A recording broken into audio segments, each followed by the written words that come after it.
he's got this whole big deal he's doing in China.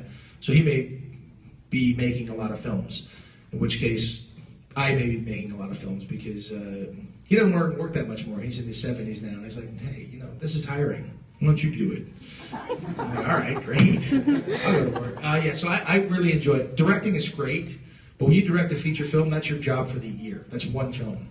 And like I said, I'm greedy. I've done like 4 different, I'm literally doing 5 different projects right now. That's awesome. That's just juggling and great. So, when you direct a project, you better love that project, and you better really, really love it, because you're stuck with it for a year. When I start directing, I'll be very happy because I enjoy the process a lot, and it's much more calm, especially once you finish the actual production and you're just putting it together in post. I love that. I love filmmaking. I love storytelling. That's why I'm a writer. I started as a writer. It's not a new thing for me. But I love the process of storytelling. So yeah, I'm going to be doing a lot of everything. Fortunately, and I get this question sometimes, would you rather do this or do this or do this? You don't have to choose in this business. You can do it all. You can write, you can produce, you can direct, you can do it separately. And so I'm trying to do some of them together and some of them separately. It's pretty great. And I enjoy that. Plus, it's also great when you can own a project, because then you make a lot more money. Just throw it out there. And I know we're in Pittsburgh, sorry guys, but go Cowboys. Go Cowboys. I see it there too. The Cowboys. It's okay, they're playing the Giants. Everybody hates the Giants, right? Okay. Just kidding. There's a Giant fan out there who doesn't like me now. Kind of jumping tracks from the Superman, what was the most strangest thing you saw in Ripley's Believe It or Not? Man, did I see some strange stuff in Ripley's Believe It or Not. It's so hard to say the strangest thing. I mean, I can think of the strangest individual right now was the guy who was, I think way back somewhere, 9 times removed, there was somebody who was a little bit Native American in this guy's family, and he felt like his spiritual totem was the tiger, so he was trying to turn himself into a tiger. For real. I mean, like, he implanted the big old, the metal ball bearings above his eyebrows. He had little slots for every whisker that would come out to here, and he'd screw them in. So that, I was like, wow. Sharpened all his nails, his teeth, had the bite done on his mouth. It was amazing. That guy was the strangest individual. But one of the things that, and this might be rumored, okay, so I can't be held liable for this. It's possible he wanted to be a female tiger. That's all I'm saying. That's all but it was odd. He had the deepest voice I've ever heard in my life. So that was an odd individual. I believe he's passed, but if not, he's going to be stalking me like a tiger. So, but we saw a lot of very odd things like that. And a huge number of our segments came out of India. We had 2 crews in India all the time, just because there was so much oddness there. Not to say anybody who's Indian is odd. There was some odd stuff going on. So it was a lot of fun. But the individuals, what people could do to themselves, or what they wanted to do to themselves, it's always amazing. That show was so much fun to be a part of. I wish I was still doing it too, because it was just, I would laugh along with everybody else. We're not laughing at people, we're laughing with them, but sometimes it's really odd. So I'm going to go with that guy. I'm going to go with Tiger Guy. All right, thank you. Thank you. Star-Lord. You forgot that he has eyelids tattooed too. Yeah, see, you know. I definitely remember that episode. That dude scared the heck out of me. My question is about Superman. As the first reiteration of Superman that focused more on dialogue and relationships as opposed to just knocking out the bad guy, did you feel more privileged or more stressed trying to redefine an icon? Wow, that's a great question. He's too smart to be in this room. Yeah, you gotta go start over. That's up here kind of level stuff. We can't. The truth is, Deborah Joy Levine, who created the show, she did such a great job in crafting the characters, and her idea was, to call it Lois and Clark and make it different from the get-go. It's very funny. There's somebody brought to me one of the artists from Mad Magazine, who I don't know if he's here today, but it was from one of the other cons, and they had all the Supermen drawn as you go along, and had all of them, and they've been sort of Mad Magazined, so they have that look to them. And he drew my character with a pink apron on, and they're like, I hope he's not offended. Actually, I'm not at all. I think it's hysterical, because the character was Clark Kent, and that's who the main character was. And he it was Lois and Clark. It was about the romance. It was there. So it was on the page when I got the job, and I understood that. There was a stress to playing the greatest America icon of all time, but it's the kind of thing where you can't understand what that's about until you're doing it. It's like you tell a kid they stick their hand in the fire, it's going to burn. They don't know what that really means, so they stick their hand in the fire and they're like, oh, burn. Wow, I know what that means. So I didn't really understand what I was getting into. I didn't feel the pressure because I was 27, and all of you men who were 27 at one point, we're not that smart. We're just not that smart. So I didn't see it all. I didn't feel the pressure. I just felt like, doing my job as best I could and hoped that it was enjoyed, that I came across as likable that was terrifying at the beginning. But then once it started, it was just inhabiting the character, and it was really done well by Deborah Joy and put on the page, and that was it. So I didn't feel that pressure. Thank you. I appreciate it. Thank you. Now get out of here. Don't ask more smart questions. Do you think it would have been different had you actually realized the weight of the character at that age? Maybe it might have.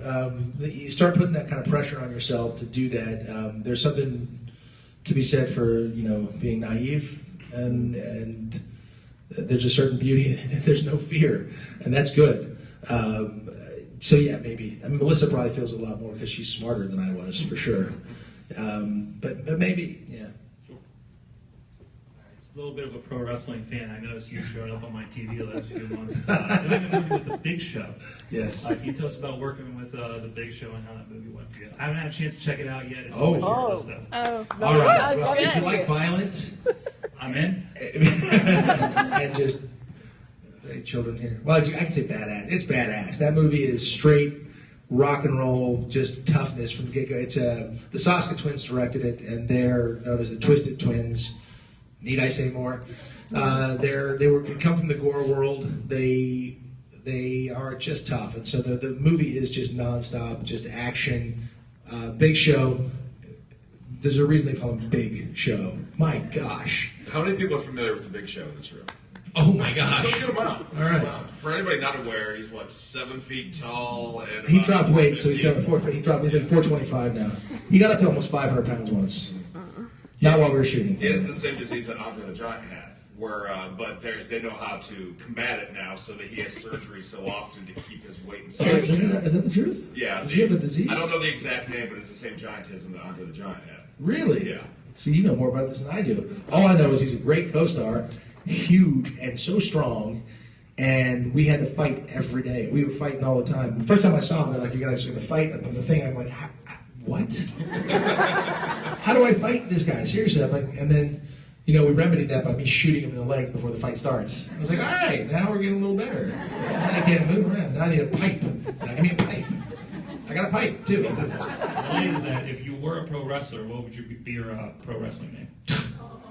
I'd have to be the Man of Steel. I had no choice. Come on. Roman Reigns would lose his Superman punch. I would take that sucker and it'd be over.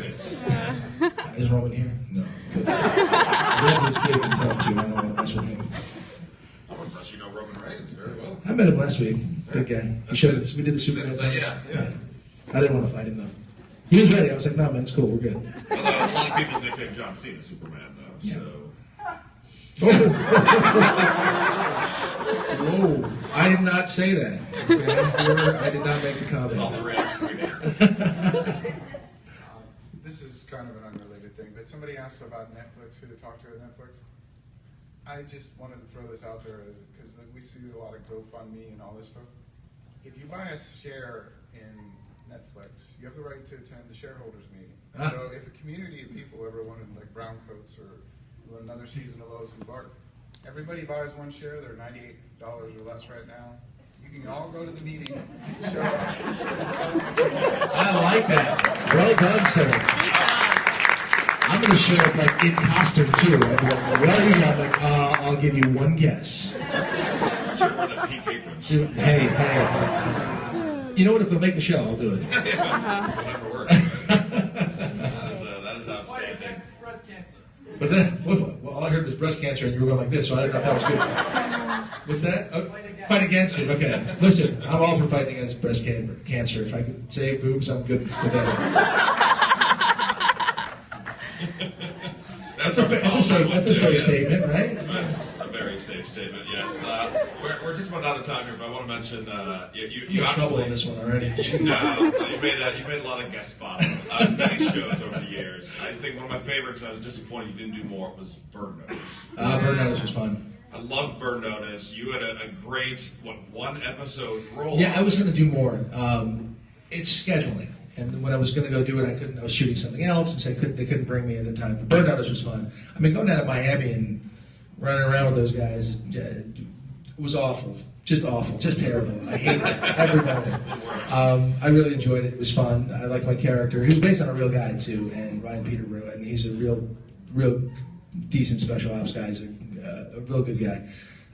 So I would have loved to have done more. And, working with that Bruce Campbell guy, gosh. I never got to see Bruce when I was down there. We're good friends, though, and he had been doing Briscoe County Junior when I was doing Lois and Clark, and then he came on to Lois and Clark for a while, too. And it was one of the actors, I liked him so much that we'd be doing a scene, and they'd be looking at him, and we'd just start laughing, because he's just so funny. And, of course, it was terrible for production. They were like, okay, can you guys get over it now and work? But I'd be the only one laughing. Bruce was stone-faced. This is not fair. He's got that new thing, Ash versus Evil Dead, right? So check that out, because Bruce he's a class act. Good He dude. absolutely is. I have the honor of knowing Bruce personally, and he's a great guy. But I'm sure this room would agree that you're all right too. I'll be super. That's it. Yeah. I'll take it. And if they don't already follow you online, where can they find you? Find me on Twitter at RealDeanCain is where and that's it. I'm on Instagram, sort of, not really. My son does it for me, and every 9 months he'll make me post a picture. But other than that, I am on Twitter. I am kind of active on Twitter. Some of you know that, and sometimes I get political, and some people might not like that. But that's okay. Bring it on. Bring it on. Just don't name call. No name call. Here's the thing about Twitter and social media. A lot of people get real brave or get silly. There's nothing I do on Twitter or nothing that I say on Twitter that I wouldn't do or say standing right across from somebody. And I think if people did that on social media, I can't hide. I can't be anonymous and go, you suck, and this is it. If I say you suck, I got to stand there and go, you suck, and this is why. So I wish people were a little more responsible like that. Or